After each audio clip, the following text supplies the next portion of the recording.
There is a moment just before the world fractures when everything feels unnaturally still. The air holds its breath. For Raymond Kohl, that moment arrived not with a bang, but with the methodical click of dress shoes on a linoleum floor. It arrived in the form of two visitors waiting in his temple of order. One was a ghost, his best friend, Brad, hollowed out by a secret too heavy to carry alone. The other was a federal artifact, a suit. You learn to recognize them. They don't bring solutions, they deliver verdicts, wrapped in the smell of sealed rooms and compromised futures. The betrayal wasn't in the money, it was in the silence. Years ago, when their company was dying, Brad had injected the lifeline. Raymond saw it as an act of brotherhood. The truth, revealed in ugly, stark flashes, was something else.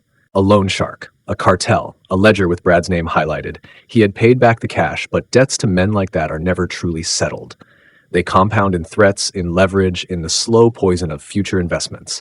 Brad had saved Raymond's life with dirty money, and now the bill had come due. And so, the offer from the man in the suit.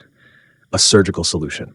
Brad would play along, set a trap for a cash courier. He'd be a wire-wearing hero, surrounded by watchful eyes and 24/7 backup. Easy-peasy, Agent Smith said, the childish phrase turning sterile and cold in his mouth. In that moment, a deal was struck. The currency wasn't money. It was Brad's bottomless guilt and the last shred of Raymond's trust.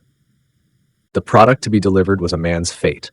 They didn't deliver justice. They delivered a narrative. We never saw the sting, the crossfire, the moment it went wrong.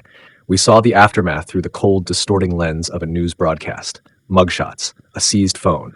And then Bradley Hollingsworth's smiling photo, the one from the company website, labeled a civilian casualty.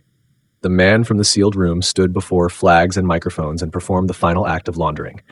He took a life funded by cartel money and posthumously washed it clean with the state. They packaged the death, wrapped it in a flag, and called it sacrifice. A special delivery from the government, signature required. And what was delivered to Raymond? A press release, a flag-draped coffin of words. The fury that came was a silent, screaming thing, a guttural roar against the walls that asked where the backup was, where the promise of safety had gone. But the rage always collapses. It leaves you on the floor, back against the couch, staring at a contact in your phone you can never call again, offering a spilled drink to the ghost of your only friend. Some debts can't be paid. Some deliveries arrive in the form of an empty space where a person used to be. From that day forward, Raymond Kohl understood. The most dangerous couriers don't work for cartels. They wear badges and speak in platitudes. They deal in the currency of guilt and the collateral of friendship. And their special delivery is always a coffin. The silhouette remembers. And the walls around him become permanent.